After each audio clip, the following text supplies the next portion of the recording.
Hello YouTube, welcome back to another Alliance War video.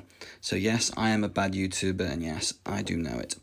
This is War 10 of the season now, and we're coming up against this alliance called Bayraktar. Now, apologies for anything, I don't really know the history or anything too much about this alliance. So I can't really give you much of a background, information on them. But I'm going to do all my fights at once quickly, well, not really quickly, but here. And I'm going to be using, as you can see, a decent set of boosts. And you will have seen from the thumbnail, yeah, thank God I did. I'll point out what I do wrong in that certain fight that you see in the thumbnail. But anyway, so this Chavez here has the White Magneto pre-fight on it. So I'm going to go in with Dr. Doom. And we're just literally going to try and do this. I'll explain how to do it properly, not what I did. So this is fine. I can't really mess this up at the start, that's fair enough. Here, I miss a parry. I let her go the full way, and at this point, we're in danger. You can see here, that again, at the minute, I'm still fine. While I'm pushing her back and whatever else, it's fine. I don't need to worry.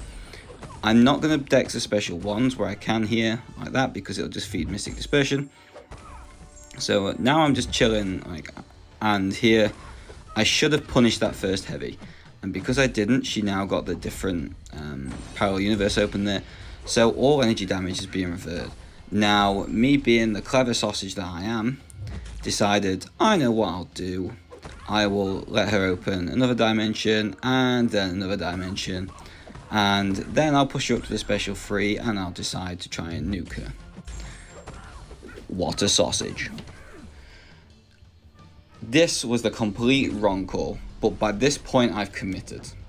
Now, in my head at this point I was like, right, it's Doom, the special 3 will do a decent amount, I'll take some chip damage back, but hopefully before the end of it the dimension will disappear. So you can see here me rolling through. But by the time I've done that combo and her reversing my power, the health bars are pretty much equal again. Like you can see, I had the indestructible boost on, so I knew I could throw the special. She could throw the special 3 and I'd be fine. But now I'm in the corner. Now she's got all the dimensions open. And now I am swinging for the fences. You can see here, down to 1% each. I see the heavy attack and I'm like, no, I can't risk this. And yeah, luckily we come out of it. Now, what I thought was going to be an easy fight in that fight turned out to be very expensive. And I've done that before on Node 19 and stuff like that in other war videos that you'll see. And I've done that fight so much smoother. Just the culmination of me missing a couple of parries, and that meaning then heavy attacks were coming. And things like that, I just butchered that. Absolutely butchered it. But we came out alive. This is why you should boost properly. I know sometimes you'll see me using 20%, but that's because I am just an idiot sometimes. And yeah, obviously the 30% saved me, and me just deciding to go Hail Mary on it was not the right call. But if I would have died, I would have had to have died on the swords that I put down for myself. Here we have this White Magneto versus this Nick Fury. So, as you saw from the before boosting screen, I already had the mutant power back boosts on. This fight isn't too bad until he hits the second life. The main plan here in the first life is to get this Fury now quickly. Hopefully build a couple more prowess when he's not going to throw unstoppable heavy attacks like that. And throw a big special 2, trying to get as much damage off as I can before he goes into the second life. Just to try and give me a little bit more power back, so when I get a little bit closer to the time, I can throw special 2s and whatever else and just finish the fight off. But right now, I'm just going to happily let him degen. He's not really giving me any good opportunities to kind of have an opening anyway. So you see, even hitting re-parries, he's then going straight more to the heavy attack. I try for the occasional intercept, but he's just not giving me anything. So again, I'm just going to watch his health drain down and just keep my composure in the corner. It's weird saying keep my composure after watching that Chavez fight, I know. But the only way that I die in this fight, from the position that I'm in right now, is if I cost myself the fight. And yeah, I'm not prepared to let that happen. So you can see here, I do take him down a few percent with that special 2. It does give me another good bit of power. He throws a special 1, he goes past the unblockable and into the double furied phase. And now I can throw my special 1, and it leaves him on 3%. So rank 4, White Magneto, or anything a bit better than what I have, maybe even a bit better RNG wise. This fight would already be over, but now I just got to get rid of 3% while he has protection active. And he decides that he wants to mimic that Chavez from the last fight and just throw heavy attacks, which is very annoying, but it's fine. Nick Fury goes down, no bother. Now you can see on the thumbnail that I have the young King Vega as the part of the thumbnail, and that's because the legend that is himself managed to actually quite very convincingly save this war, especially for one of the battle groups. We had a bit of a collapse for a moment where just a mistake happened, and yeah, Vega managed to kind of undo the path that he was on, because he hadn't done anything onto that path yet, and go and do that path, and then we could manage to swap things around. So very happy. I did ask him to put him in, if I was fine to put him in there, and he said yes, of course. So shout out to him. Props to everybody for this war again. This was just after the cancelled war, so everybody was in a kind of a different mindset. We had the extra day off going into it, which was nice for the last week of the war season. And we're in a position, a really interesting position now, because of that cancelled war, where 3 wins out of the last 3 should technically take us into the top 10 bracket. And because of the reward sort of buff that Kabam announced, we would then get the top 3rd place sort of rewards. So that's kind of the aim from the position we're in right now, is just to try and be able to squeak out these 3 wins and get what we need out of it.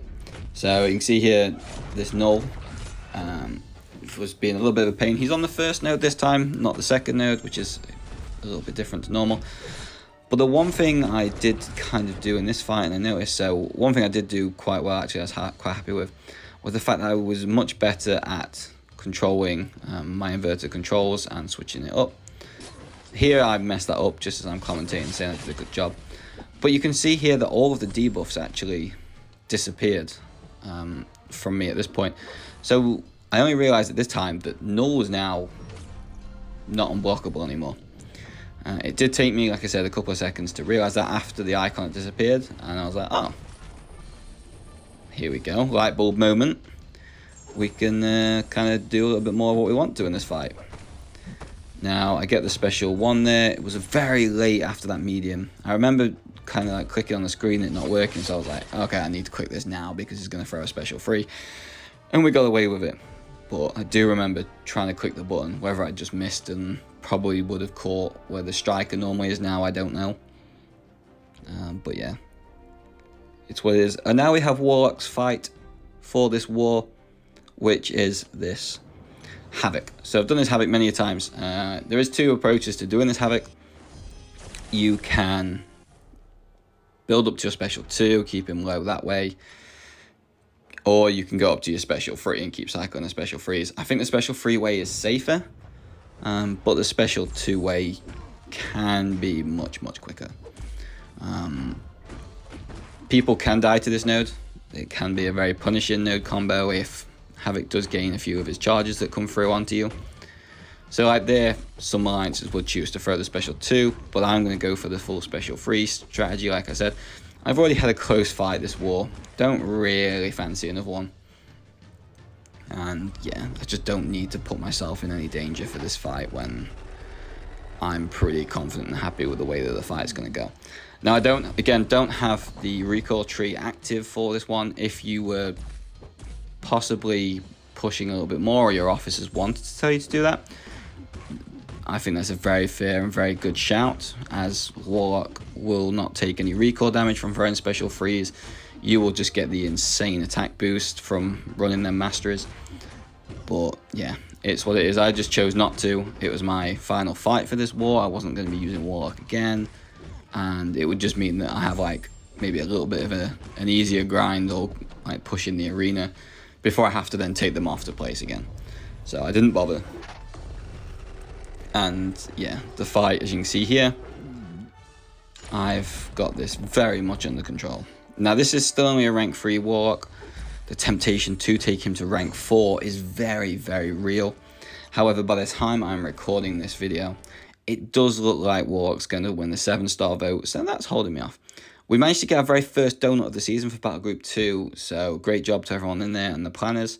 And yeah, we won the war, so great job to the officers who planned all of the fights, and again, shout out to Vega for managing to get the job done that he could do for us. Thank you very much for watching, and I will catch you in the next video.